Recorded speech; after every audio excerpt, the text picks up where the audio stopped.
In this video, we're going to show you how to install the ChargePoint Express 200 charging station.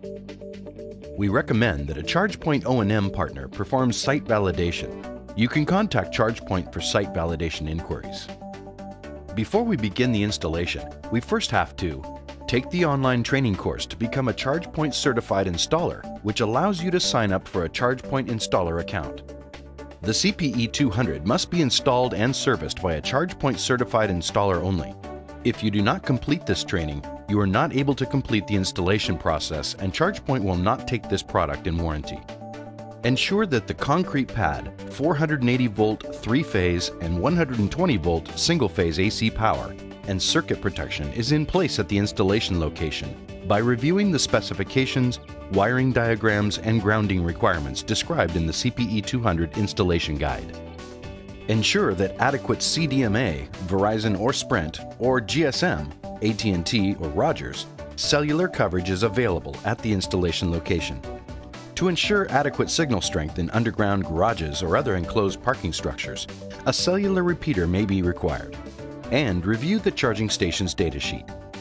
Finally, always transport and store the CPE200 in its original packaging in the horizontal position. Unpack and raise the CPE200 to its vertical position during the installation process only. Use appropriate lifting equipment, a forklift, pallet jack, genie, engine hoist, crane, and lifting straps, etc. And make sure all lifting equipment used is rated for the shipping and product weights. Allow the CPE200 to stand in its vertical position only when secured to lifting equipment with the lifting straps, or when the CPE200 has been bolted to its concrete pad. We'll need some tools and materials to complete the installation. Some are included with the CPE200, and others you'll need to supply. See the installation guide for a complete list. The first step is to position the crate close to the installation pad. Be sure to use the proper equipment and move the crate in its horizontal position only. Once it's in place, unscrew all of the fasteners and remove all of the panels and loose packaging.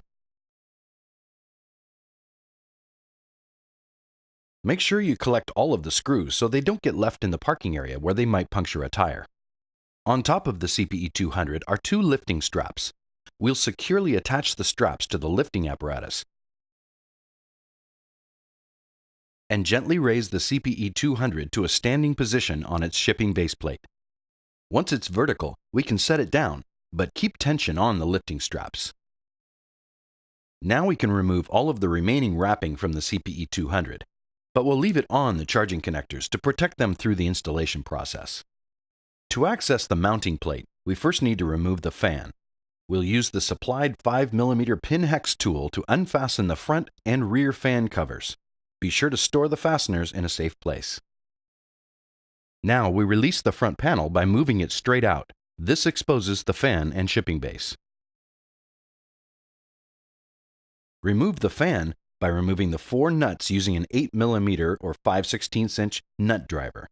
Store the fasteners in a safe place.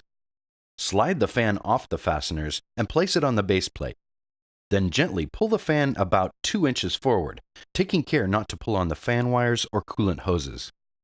Then go behind the fan and disconnect the fan's power connector by pressing on the release latch at the front of the connector and pulling straight down. Release the 2 cooling hoses located by the fan by pulling the quick release sleeve. It's normal for a drop or 2 of coolant to come out when the connectors are uncoupled.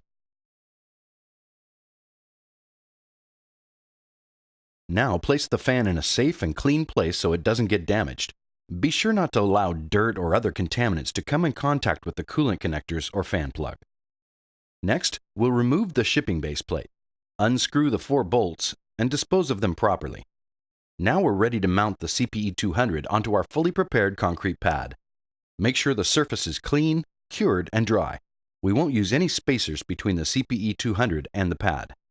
We'll lift the CPE200 and slowly lower it onto the pad so that the bolts go through the 4 mounting holes.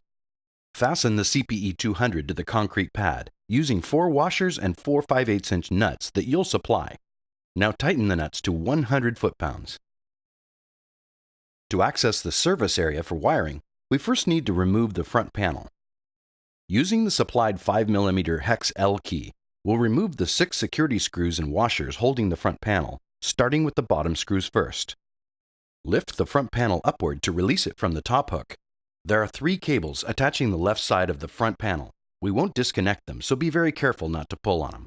Then gently lower it to the ground and rest it against the left side of the CPE200. Now we can access the service hatch and cover. We'll remove them to get to the wiring terminal block.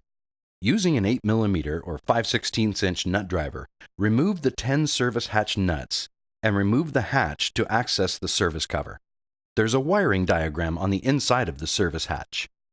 Using the supplied 2.5mm hex L key, remove the 2 service cover screws and the service cover. We'll store the covers and fasteners in the plastic bag provided and take care to avoid damaging the cover gasket. The CPE200 comes with everything you need to run the conduit and service wiring from your underground power source. After applying silicone sealant on all threaded connections, we'll assemble the supplied 6-inch conduit nipple, coupling, and flex adapter. Now we pull the wires from the service disconnect into the service area. Then we install the conduit nipple into the embedded coupling and use some more sealant on the threads.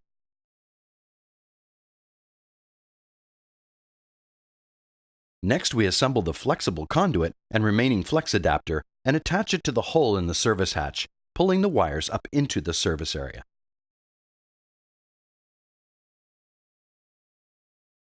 The next step is to connect wires to the terminal block according to the diagram inside the service hatch. If we're installing in a parking garage or other interior site, it may be impossible to run conduit underground. In that case, we would run the conduit into the cutout area in the back fan panel, run 1 1/4-inch conduit along the inside of the back panel, bend up and feed the wire and conduit into the conduit fittings. Run at least 12 inches or 300mm of wiring into the interior. Using cable ties, secure the conduit to the slots in the right-hand side of the framework to ensure it does not interfere with the fan. To prevent water and debris from entering, seal the conduit into the fitting using silicone sealant. So now we can connect the wiring as detailed in the diagram on the back of the service hatch. This should only be done by a qualified electrician. First, place the gray ferrite ring over all wires. Now we connect the green ground wire to the ground terminal attached to the chassis. Next, connect the 120-volt black and white wires into the small connection points in the center and torque them down to 14 inches per pound. Now connect the large brown, orange, and yellow wires, L1, 2, and 3 respectively, to their corresponding connection points. We'll route the wires well to the rear of the service hatch opening so that they don't interfere with installation of the service cover. We need to make sure that there's no stress on the wires as they enter the connection points. Then torque to 36 inches per pound, and then lock the black ferrite ring around L1, 2, and 3 wires. Now let's put the CPE200 back together to get it ready for operation. First, we remove the lifting straps by pulling them from the top of the CPE200. We don't have to remove the top cover. Then we'll reattach the service cover using the supplied 2.5mm L wrench. We need to make sure it sits flush and that the wires don't interfere. Then we'll turn on the internal circuit breakers, making sure they're all in the up position before we reattach the service hatch. The hatch screws should just be hand tightened. If we used above ground conduit, we'd need to cut the 3 tabs on the lower right side of the panel for the conduit to slip through. Now we can reattach the fan panels, and the front panel, reversing the steps we took to remove them. We can now unwrap the charging couplers and insert them into their holsters. Next, remove the film from the CPE200's front panel and peel off the activation sticker and place it in the box on the post-installation checklist located at the back of the installation guide. And finally, wipe down all surfaces with a soft cloth dampened with a bit of warm water. It's time to switch on the power at the service breaker and verify that the interface panel on the front door is cycling through the icons. Each icon should sequentially light up. The startup process takes approximately 5 minutes and is complete when the icons stop flashing and the Connect Plug to Car icon is illuminated. If the station does not power up as expected, confirm that the wiring has been properly connected. If the station has been properly wired and does not power up as expected, contact ChargePoint at 877-850-4562. Before we leave the installation site, we need to prepare the station for activation on the ChargePoint network. Using your smartphone, navigate to the mobile ChargePoint site and log in with your installer credentials. Enter the MAC address and activation password printed on the CPE200's activation label. Confirm that you're installing a new CPE200 charging station. When prompted, touch OK to share your GPS location data with the ChargePoint mobile site. Then touch OK to review the station's location on Google Maps. Review the station address and the initial position of the station's pin on the map. Using your finger, move the pin to the correct parking spot location, and if needed, manually adjust the address of the CPE200's location. Add helpful information for drivers. Take a picture of the station using your smartphone and then upload it. And touch Submit to pinpoint the CPE200 on the ChargePoint map. The last thing you'll need to do is complete the post-installation checklist. It's where we'll certify that the station is properly installed and configured, and where we will record important information for the activation process. Once it's complete, tear out this page and give it to the person responsible for activating the station.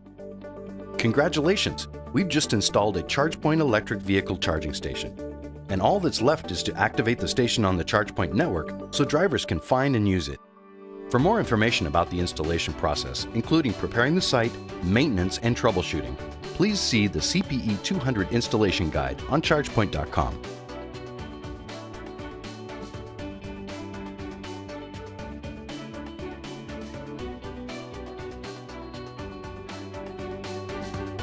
We hope you found this video to be helpful and informative. Please help us improve this series by sending comments and suggestions to training@chargepoint.com.